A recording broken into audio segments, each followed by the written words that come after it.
Okay, let's wrap this up. God, I can't believe I'm doing a third episode on this. The thing is, there's nothing here that hasn't been said before. Like, don't get a degree in liberal arts. Get a fucking degree in something where you can get a job and make some fucking money. Get a goddamn abortion. And take some responsibility for your own fucking life. Stop waiting for Obama to give you shit. I mean, that's basically these 3 podcasts right there. That's all I've said.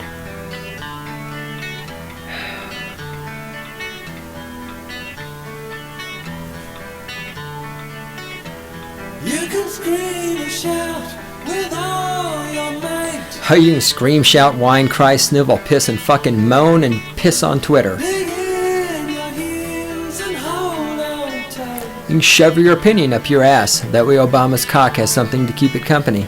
Either you are wrong or I am right. And don't forget, the ever-present, the most likely third possibility, you are wrong and I am right. And that's how it is, because you're a dumb statist motherfucker who's sitting around waiting for Obama to give you shit.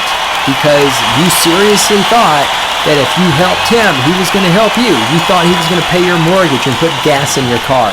Well, he's not. This is Stating the Obvious podcast. It is the weapons platform from which I launch the cruise missile of my intellect that homes in on and destroys stupid motherfucking statists all over the place. Filthy, nasty little fucking whiny statists who just don't understand why those fucking anarcho-capitalists think they're entitled to their own stuff, and why anarcho-capitalists think you should actually have to earn money instead of stealing it from other people. Oh God, they're such fucking assholes. I can't believe that. Can you imagine? Anarcho-capitalists actually expect statists to fucking work for their money. We expect statists to actually get a fucking job or a profession you can actually get paid for. Jesus fucking H Christ on a stick. We are so fucking evil. Alright, let's go on. Hi Randy, how's it going? The lovely and adorable Randy is over there in control room. I'm the great one himself, founder of Cynical Libertarian Society, cynlibsoc.com on the interwebs. Today is December 28th, something like that. 28th, thank you. You can send us email at God, that's dog spelled backwards, God at cynlibsoc.com on the interwebs. Okay, look, we're here. We're going to wrap this up. I'm reading this article from Elle magazine about Bolin. It was supposed to be a 1-parter, then it turned into a 2-parter. And like I said, I'm just repeating myself. The woman has a fucking 8-year-old retarded kid, and she has a liberal arts degree. She's got a degree in motherfucking avant-garde poetry, and she can't figure out why she can't make any money. Why is this so fucking hard? I've explained, here's the thing. Statists don't understand. Well, they do understand. All right, look, I shouldn't even go at it that way. Here's the deal. There's 2 ways you can get money in your life. Because all the money you will ever have in your life right now belongs to somebody else. I've already talked about this before, so I'm going to make this brief.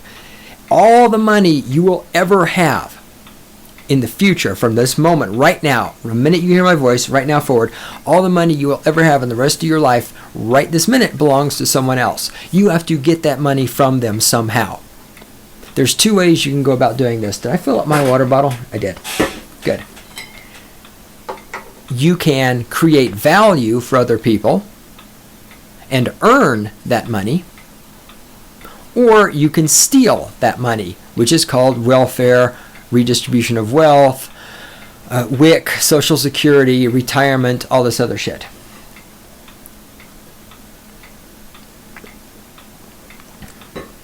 Well, retirement is in a way theft. I mean, no, you're right. I mean, if it's like a private retirement plan, that's something different. So when I said retirement there, I was thinking more along the lines of Social Security.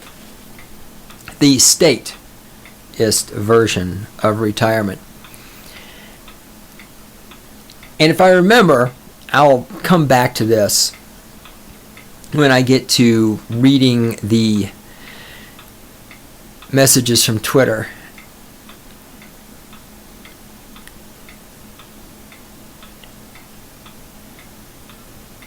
You've all heard the saying,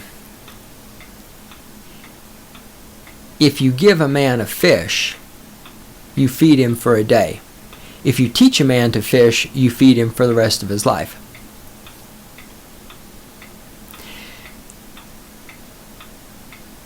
Getting a liberal arts degree and being on welfare is like receiving a fish each day of your life, because this is how the welfare system is designed to work. I've talked about this at length before.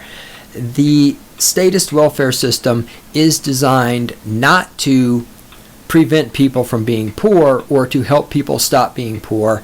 It is designed to keep people poor. Right? I've talked about this ad nauseum. This is why the welfare system gives people on welfare just enough money each month for them to stay alive, but never enough money for them to have the money to do something like invest it in some way. Investment being buying something they can use to earn money. You know, like buying a tool, like you buy a lawnmower, then you mow some lawns, you get some money. You buy, I don't know, you take some lump sum of money, you go to plumber school, you learn to be a plumber, right? The welfare system does not give people a giant sum of money that they can then invest in themselves or in equipment or even in simply moving to another location where they can get a job or anything like that.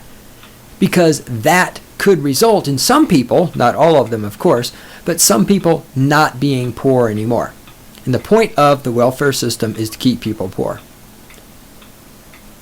So when you've got these people like Bolin who's sitting here whining about how the government isn't doing enough and how, you know, the minimum wage isn't high enough and all this other shit, the government's never going to help you, you dumb bitch. And there's no way to make you understand that because you're a brainwashed femistatist.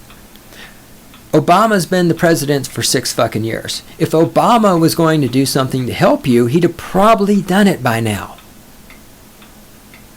The government is not going to help you little adjunct professors stop being poor. Because the state wants you to be poor. As I asked in the last episode of Stating the Obvious, if college campuses are the nexus of political correctness and liberalism, and if liberals care about poor people so much, why is it that the liberals who run the college campuses pay adjunct professors such small amounts of money? The answer, of course, is because poor people serve the purpose of the state. All right, let me get through this article. Oh, and I just for day after Christmas or whatever the fuck it was. Christmas happened. It's over, thank God. No more Christmas music. Oh, fucking Christ on a stick. Christ on a stick. I just love that phrase. The fuck was I talking about? Christmas music. Yes, Christmas music. It's over. Thank God. It's fucking done. Christmas done. Anyway, I watched the movie Heathers the day after Christmas or day after Christmas or something. If you have not seen the movie Heathers, you should watch it. It still has Winona Ryder in it back when she was young and cute. And it's a fairly twisted movie. It's kind of like a twisted, what do you call it? It's like the high school romance things like Pretty in Pink and that little genre that existed for a while. Maybe it does still exist. I don't know, since I don't really watch current movies. So it's like Pretty in Pink, but twisted.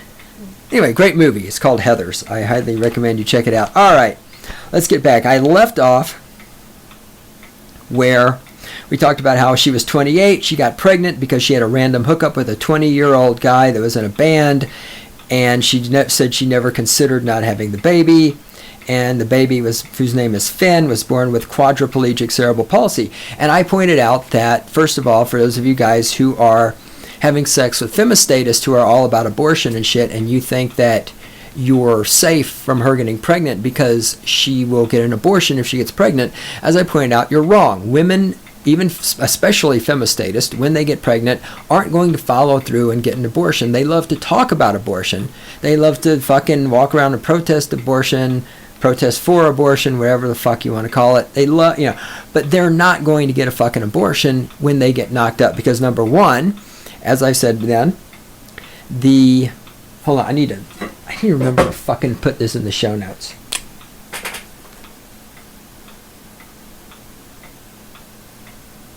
You know, it never matters. Sometimes I'll try to do show notes before I do a show, and when I do that, I never talk about anything in the show notes, so I have to fucking rewrite them. Or then I just sit down like this, and I've got just a very basic outline, and by basic outline I mean 17 words scribbled on a piece of paper, 16 of which are illegible because it's my handwriting. And then when I do the show and go to do the show notes, I have no fucking idea what to put in the show notes. All right. Why your feminist girlfriend is not going to get an abortion when she gets pregnant. Reason number one. Despite what they would love to think, evolution is a motherfucker. And millions of years of evolution have conditioned women to make babies. Just like they've conditioned men to want to fuck women. Okay? And you can try to overcome that, but they're not going to overcome it. The fucking mommy shit is going to kick in. As soon as they get pregnant, they're going to want to have the baby. Reason number two, the feminist is not going to have an abortion, is because they recognize that this is their meal ticket. This is free money for at least 18 years, and if your child is disabled like this one is, for the rest of your life. Right? She's going to get her fucking WIC. She's going to get, any given feminist, she's going to get her WIC. She's going to get the alimony, or not alimony, child support. You know, and if your child has quadriplegic cerebral palsy, you know, you're going to get support. You're going to get funding from the government for the entire rest of your life to take care of this child. So the feminist sees this as a way to tap into the statist system to get this welfare money that she thinks she's entitled to. The third reason they're not going to get the abortion, which I didn't go into the last one because I didn't think about it at the time, is quite simply because it's a thing they can use as sympathy. Right? Bree Bolin will play this fucking card. I have a handicapped son. You should give me, you're attacking my handicapped son. You're full of hate. I'm like, yeah, I do. I hate you. I don't hate your son. It's not your son's fault that he has a cerebral palsy. It's not his fault that you didn't abort him before he was a human being. It's not his fault that you brought him into this life and now he's living with this condition. It's not his fault. I don't hate him, but I do hate you because I'm having to pay for this shit. Because you made a bunch of bad choices. You got a fucking liberal arts degree.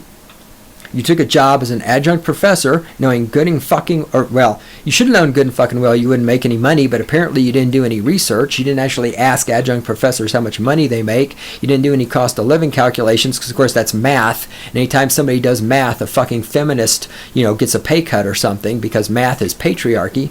And then you got knocked up by this 20-year-old when you were probably drunk one night.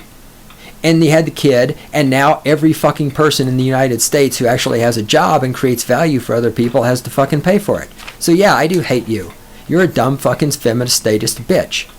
And you're a dumb fucking bitch. And you're a dumb bitch. And you're a fucking parasite on every fucking one of us that actually work for a fucking living. And you're going to hide, I guarantee you, you're going to hide behind your little fucking 8-year-old son. That's why you had him.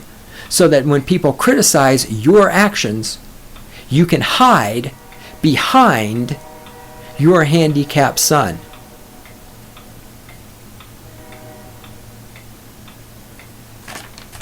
All right, let me get back to reading this shit.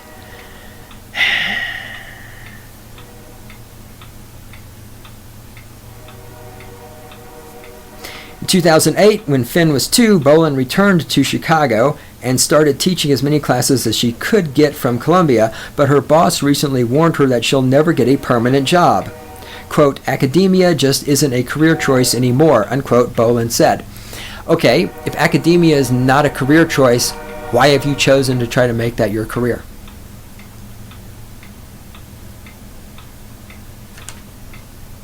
It's like saying, touching the hot burner on the stove is a bad idea, and then touching the hot burner on the stove. If academia is not a career choice, why are you working in academia? She's been told by her boss, supervisor, whatever the fuck, that she will never get a permanent job there. And yet she keeps going back.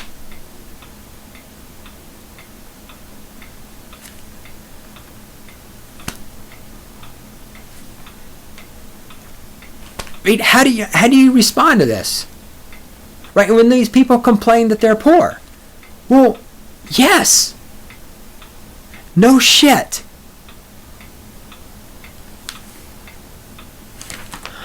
One reaction to Bolin's plight might be, get over yourself. Find something that pays the bills. Or as Karen Kelsky,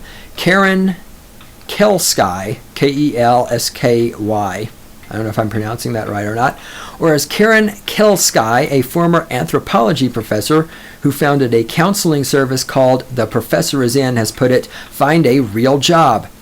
Her clients pay $300 an hour for email consult about how to reinvent themselves and sometimes express, quote, rage, despair, and disappointment, unquote, about their disappearing profession.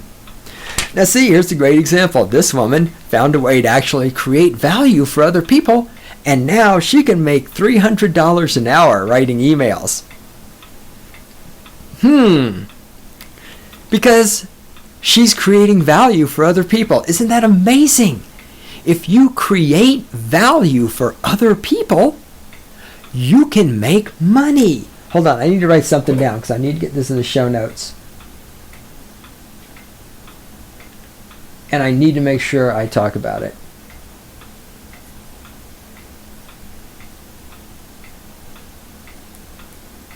Because it's another place where statists, especially left-wing femistatists, are completely disconnected from having any understanding of reality. Okay, blah, blah, blah. Bolin is an avid follower of Kelsey's blog.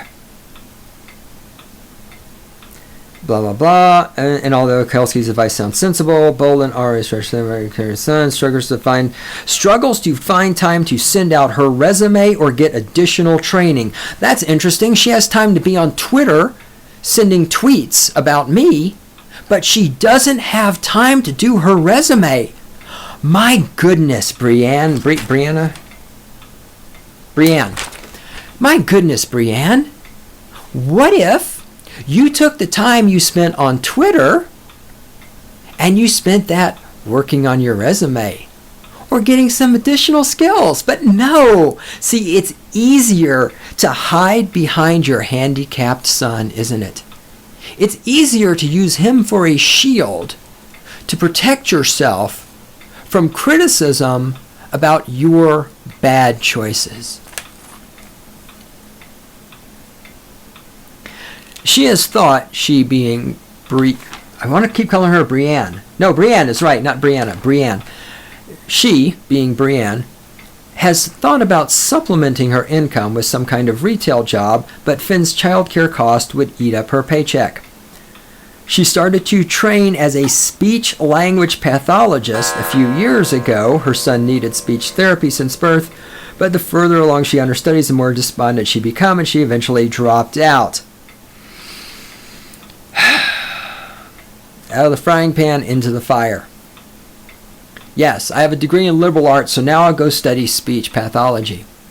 Because that's going to make a lot of fucking money too. So, who are the majority of the clients for speech pathology? People with handicapped children. People with handicapped children, for the most part, are going to be poor. They're not going to have a lot of money. They're going to be relying on government assistance to get whatever medical care they can for the children. Again, government assistance is only going to give you barely enough money to stay alive each month. So that means these people are going to have a lot of money. So again, you're trying to sell something. This is another thing statists don't understand. And I'll hopefully this, but you can't, unless you're Walmart, you can't make money selling things to poor people.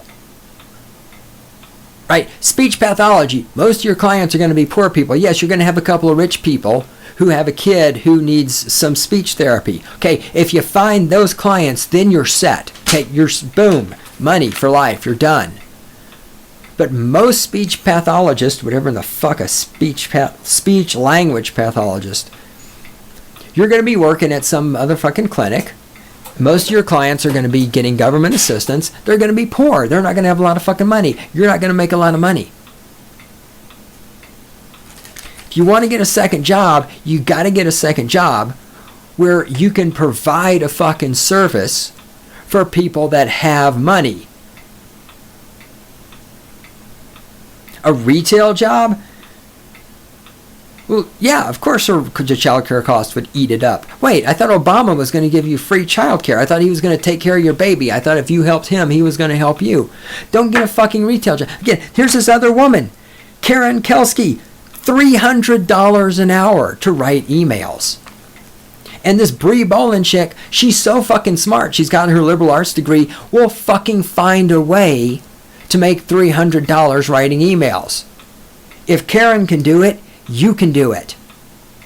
You just have to fucking take responsibility for your fucking life, and you have to stop hiding behind your handicapped child. You have to find a fucking way to create value for other people. And you're not going to do that as an adjunct professor, because as you know, adjunct professors are considered pond scum by the college system that you paid a bunch of money to, the college system that you support, the college system that you willingly work for. That college system is going to continue, if I can fucking talk, continue to treat you like shit. And this sitting around waiting for that to change, like because Obama's going to fucking fart a rainbow out and it's going to change, you're going to fucking die poor, honey.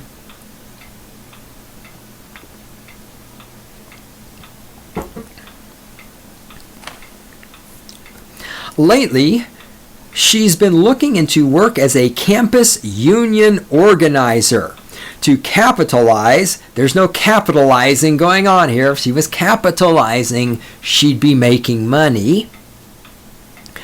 To capitalize on her interest in improving adjunct's lot. But so far, that hasn't really panned out either. No, because you're not going to unionize adjunct professors and stand up to the college. There's a whole lot of unemployed people out there with liberal arts degrees. The college can just fire all of you and replace you at the drop of a hat. It's not going to work. And you know what? You're not going to make any money doing that. You're not going to make money being a motherfucking union organizer for poor people. Again, if you want to make money being a union organizer, you have to be a union organizer for people that make a lot of money, because the way you make your money is by getting dues from them. If they're poor, they're not going to be able to pay you dues. I mean, holy shit.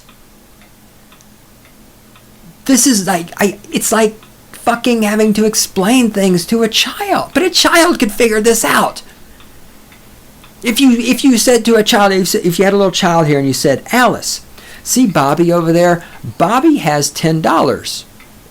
Do you understand that? Alice would say, okay, he has $10. Then you would say, can Bobby give you $20? And she would think a second, and Alice would say, well, no. And you would say, well, why not? And she would say, well, because Bobby only has $10, and $20 is more than $10, so he can't give me $20. I mean, a fucking children can figure this out. Liberal arts degree, statheist, fucking femistatist, not a fucking clue. Not a clue. Okay, you can't make money providing services for poor people. Fucking hell. Tagging along with Bolin at Trader Joe's. Ooh, we're going to shop at Trader Joe's. Oh, it's so cool. Yep. I actually don't even know what I heard a rumor that there's supposed to be a Trader Joe's coming to Fort Collins, and everybody's like, all the fucking statists I know are so excited. I love how statists who hate the corporations get so excited when a corporation comes to town. It just fucking cracks me up. So I actually don't know what the fuck Trader's... Is a supermarket? Randy, do you know what the fuck Trader Joe is? Good, so I'm not the only one who doesn't give a fuck about Trader Joe's. Great. All right. Tagging along with Bolin at Trader Joe's, I saw how wearing it was for her to try to stay within her monthly, $349 food stamp budget. Yes, there it is! Damn it! See, I thought I'd already... All right, hold on. Okay, so this is critical. I was looking before we started the show, because I had thought this information was earlier in the article and I couldn't find it, and I thought, well, I just made this up. I imagined running into it. Here it is. Okay. let us go back to where I talked about the analogy of giving a man a fish or teaching a man to fish, right? I explained that the welfare system gives you just enough money to survive every month without giving you enough money to actually stop being poor, because they want you to keep being poor. Okay, we're going to do something here. It's called math. Now, as I said, every time a heterosexual white man with a job does math, somewhere in the United States of America, a woman takes a pay cut. Because, see, this is how the patriarchy works. As a heterosexual white man with a job, I can actually control what happens to women and minorities. I have that ability. And so I'm going to do some math right now, and somewhere in the United States, there's going to be a woman who gets a pay cut because of this. Because math, we all know math was created to oppress women. Okay.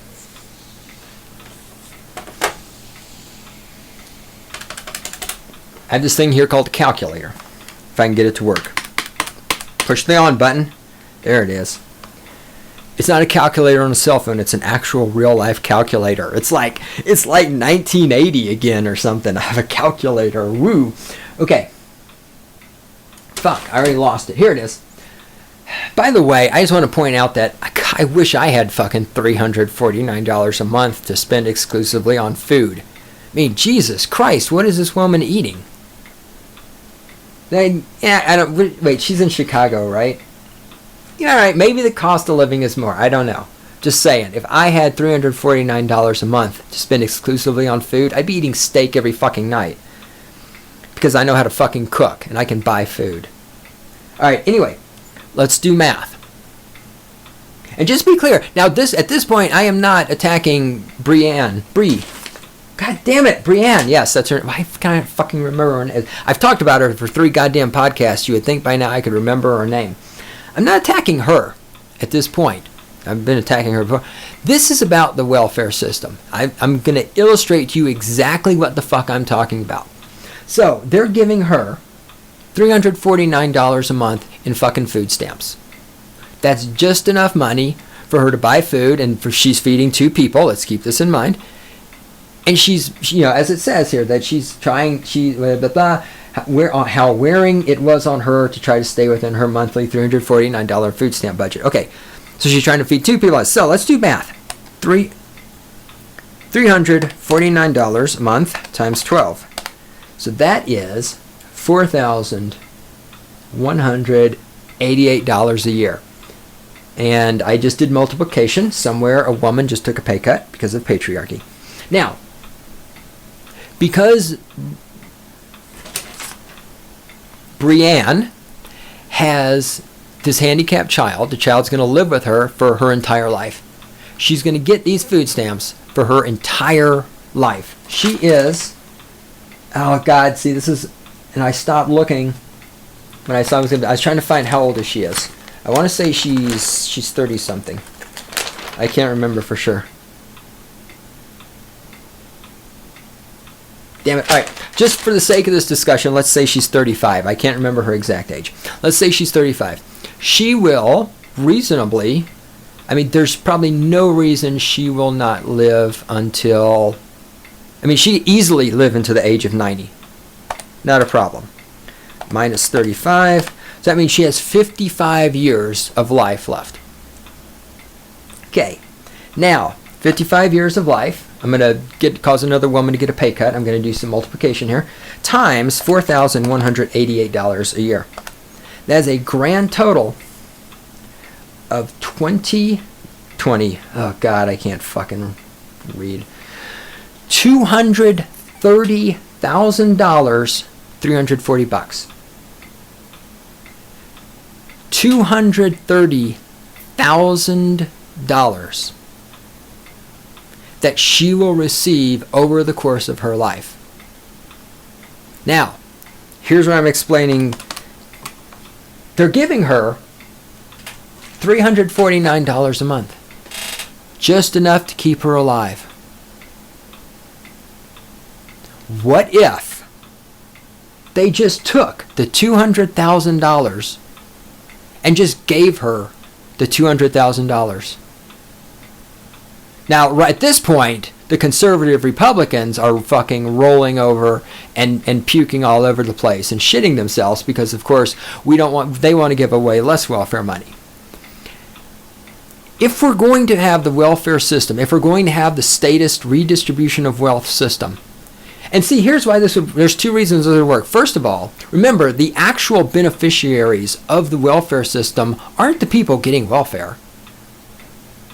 The actual beneficiaries are all the people who work for the government in the welfare system, because these people would otherwise not have jobs. Because as low as adjunct professors with liberal arts degrees are, people who work for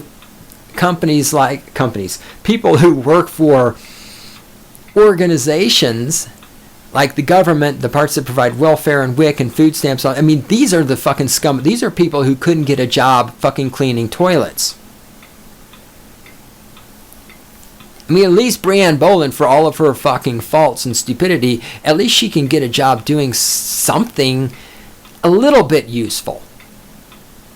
The people who work at the fucking food stamp department, these are people who, if they did not have that government job, could not fucking figure out how to clean a toilet. So that's the real beneficiaries of the welfare system, and that's why the plan I'm outlining will never happen. What if we eliminated, because if we did my plan, if everybody just got a lump sum of money, the entire welfare system for the United States of America could be run by about 10 people. Because you would show up, she would show up, say, "Hi, I'm Brianne Bolin, I'm here for more money." They would do the math, just like what I just did. They would cut her a check for $230,000. They'd hand it to her and say, "Great, never come back again." And she would now have $230,000. Now, some people would go piss this money away with gambling and alcohol and hookers, and that's fine. Because there's this thing called you own your life and you can do what you want. Other people would take this money. She could pay her bills. Boom, done. She could move to someplace else if her job opportunities are better there. She could, God help her, go back to college and maybe get a degree in something she could make money with, whatever. But the point is, instead of giving her $349 a month for the rest of her life so she can just barely stay alive, just give her the fucking $230,000.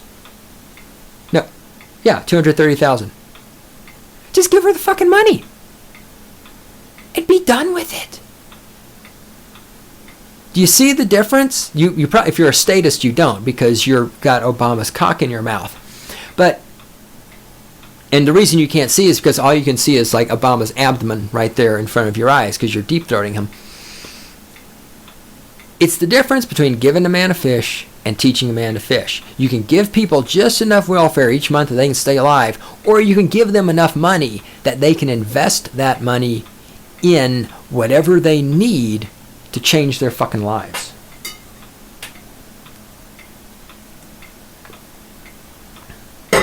And my system will never happen because my system would eliminate the need for a gigantic welfare bureaucracy. And it would reduce the number of poor people. And neither of those things serves the purpose of the state. All right, I gotta get moving. Randy, how am I on time? Ah, fuck. All right, I gotta get going.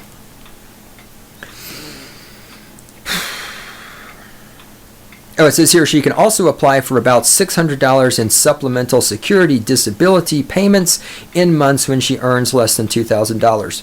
Okay, again, how many months does she earn less than $2,000? Multiply that by 600. Multiply that by the rest of her life. Give her the fucking check. Give her the money. The entire supplemental security disability bureaucracy, shut it down. It can be done by 10 people. Just give her the fucking lump sum and give her the opportunity to do something with her life other than be a fucking whiny Femistatist who made a poor career choice. It says here that Finn must have expensive almond and rice milk. He's lactose intolerant, but then Bolin is on the hunt for the 59-cent per pound giant bag of chicken legs. Chicken legs, gross. 49-cent bag of carrots and forgot about buying anything other than the absolute cheapest ground beef. Quote, I read blogs about people wasting $20 on frivolous things like a photo booth or fancy cheese, she says. I'll never do that, unquote. Which is interesting because, as it says over here, she collects 1960 French LPs. Now, I don't know how much a 1960 French LP cost, but if she has money to collect those, she might have money to buy food for her child. But then again, remember, the child is for hiding behind. That's what the child is for. Sticks and stones may break her bones, but only if you can hit her because she's hiding behind her 8-year-old child. The point of the social psychology research is that when so much mental activity is devoted to basic survival, little is left to engage in long-term thinking or to muster willpower, which Bolin well knows. Quote, I need to smoke to relieve the pressure, unquote, she tells me as she feverishly rolls her own cigarettes one evening when I take her out to a bar, where she also finds relief in the form of plentiful margaritas. Okay, so again, quote, I read about blogs about people wasting $20 on frivolous things like a photo booth or fancy cheese. I'll never do that, unquote, she says. However, she collects 1960 French LPs, she smokes, and she goes to bars. And of course, being poor is so mentally difficult for her that she just doesn't have time or mental resources to figure out how to stop being poor. It's funny, I've been poor. I've been really fucking poor. I had lots of time to figure out how to stop being poor. That's why how I went from being someone who had no money in the fucking bank and a shit ton of credit card debt to being someone who has not a lot of money in the bank, but you know that mythical, they say you should have 6 months worth of living expenses in the bank, which for a lot of people, is pretty, it's like, that's like a fantasy. That's like this unicorn. I was looking at shit the other day. I did some math. I did some patriarchy. I actually have, right now, I could cover my living expenses, my rent, my utilities, because that's all I've got is rent, utilities, food. I don't have any ongoing debt. I went from someone who had no money in the bank and a shit ton of credit card debt. I now actually have 6 months worth of living expenses in the bank, and I have 0 credit card debt. And unless Bolin is willing to admit that I'm better than she is because I'm a man in patriarchy, if I can do it, she should be able to do it. I don't have a liberal arts degree. I'm not educated like she is. Of course, we all know the reason I could do it is because I'm a white man. And the natural oppression of our society, the patriarchy, as a white man, I can just get up and stretch a little bit and then bend over and I can just fart out money because us white men can do that because patriarchy. But see, she's oppressed. She just can't get a job. She can't create value for other people. She can't make any money because patriarchy. She's self-medicating, she says. Other times she uses Xanax for anxiety. She also takes a daily antidepressant. How does she afford Xanax and antidepressants? Don't those cost money? Or is she getting those free under Obamacare? So she's got money for all this shit. She's got money for drugs. She's got money for alcohol. She's got money for tobacco. She's got money for 1960 French LPs.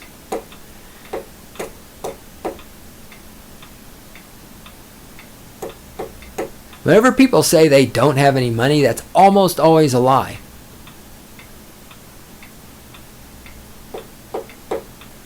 Bolin's desperation comes through perhaps most poignantly when she takes me to her favorite Chicago neighborhood, Andersonville.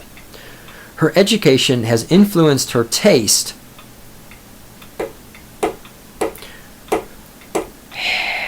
Her education has influenced her taste, but obviously it hasn't influenced her ability to find a fucking job where she can actually get paid. Her education has influenced her taste, and she peers longingly into shop windows filled with mid-century antiques, wax flowers, handmade hats, toffee made with European beer. She tells me she's a foodie. Oh, she's a foodie. I love this foodie shit. You know, back when I was your age, there were no fucking foodies. There were just people who actually knew how to cook. I love how in our society now, knowing how to prepare your own food is like now, it's a thing. There's a word for it. She tells me she's a foodie and loves pasta with cream sauce and shrimp cocktail, as well as the opera cake sold at the tourist-ready Austrian bakery. But the cafes and restaurants here are as out of reach as the rents, or are as out of her reach as the rents, which are around double those in Brookfield where she lives. She stops in at a feminist bookstore, wishing she could spring for a book on sex and feminism, or a new collection of essays on living in the internet age. Maybe if you get off the internet, you could find a way to create value for other people and make some fucking money. Then you could buy that book about sex and feminism. Hey, you know what? You get books at the library for free. They're not really free because people who have jobs pay for the library through taxes. But I bet your book on sex and feminism is at your local public library. Why don't you go to the fucking library and get a book there?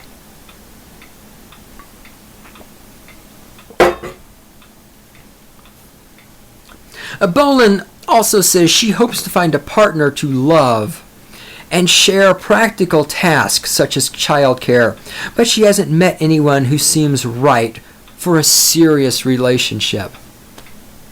Because, you know, men, I'm assuming she's not a lesbian here. It doesn't really say if she's looking for, it doesn't really say if she's looking for men or women. Because, you know, men don't naturally flock to debt-ridden, underemployed, poor women who have 8-year-old handicapped children. I mean, yeah, I just, again, this complete disconnect. She can't figure out why she doesn't make money. You have a liberal arts degree in avant-garde poetry. You work as an adjunct professor at a college. You don't understand why you don't make money. She doesn't understand why she can't find a man. Well, she has debt. She's an adjunct professor at a college with a liberal arts degree, and she has an 8-year-old retarded son. Okay, men aren't going to flock to you. You're not attractive material to men. And I know that's patriarchy and it's hate speech and all this other shit. It also happens to be true. If it were not true, men would be flocking to you. I mean, do you not fucking get this? The fact that I am describing to you what is actually happening and saying what is actually happening to you is the truth, that men are not flocking to you, it's not hate speech. It's the fucking truth. If I were wrong, if men were wildly romantically and sexually attracted to underemployed women with liberal arts degrees who have 8-year-old children that are retarded, you would have men throwing themselves at you. This thing called reality would prove me to be a liar. You're fucking dumb. Okay, final paragraph, and we can move on. With twilight approaching, she points out an attractive dark-haired couple sitting with their toddler and son on a bench, a fancy stroller parked next to them.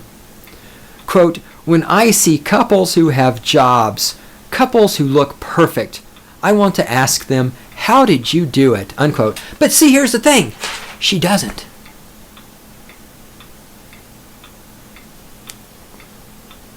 Why don't you try doing that? Why don't you ask them, how did you get your job? Why don't you talk to people who make a lot of money and find out what they've done to make money? Instead of just waiting for Obama to give you money, find people, call this Karen woman who gets $300 an hour to write emails. Ask her, how the fuck did you get in a position where you can charge $300 an hour to write a fucking email? Talk to people who make money. Ask them questions. Find out what they did. Take the parts of that you can adapt and use and fucking make money.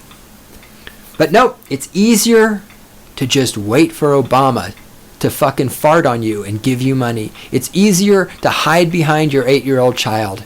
It's easier to go on Twitter and call people names. It's easier to waller in self-pity. It's easier to take no responsibility for the things that have happened to you because they couldn't possibly be related to the choices you've made in life, could they? No. It's all about the patriarchy. All right, where are we on time? Perfect. All right, let's wrap this. Okay, so anyhow, the original, part 1 of this podcast generated a bunch of hatred on Twitter aimed at me, which is great because it pushed up my search engine rankings and all this other shit, and I got traffic to the website, so that's always good. I love when people hate me on social media because every time it's always resulted in more traffic to the website, and it always results in more followers on Twitter or Google Plus or whatever. So anyway, please keep it up. So anyhow, I just want to run through these really quick. There'll be screenshots of these on the blog so you can look at them. I got one on Facebook. Now this is from Peter Myers, and Peter Myers wrote, he sent me a message. This wasn't a public post. This is what Peter Myers writes.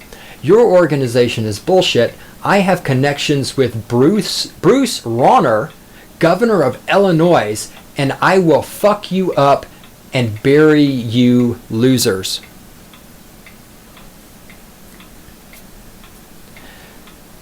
He has connections with the governor of Illinois. He's going to come fuck me up. Wow, I'm really scared.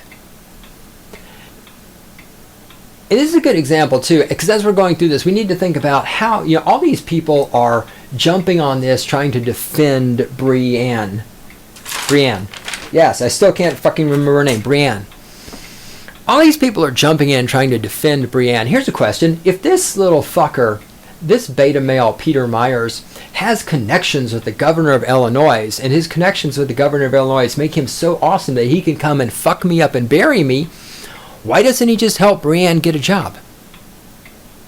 Instead of resorting to violence because I'm pointing out that Brianne is poor, if he's got so much power and awesomeness, why doesn't he help Brianne get a fucking job where she can make some money and stop being poor? Well, that would be too complicated. Okay.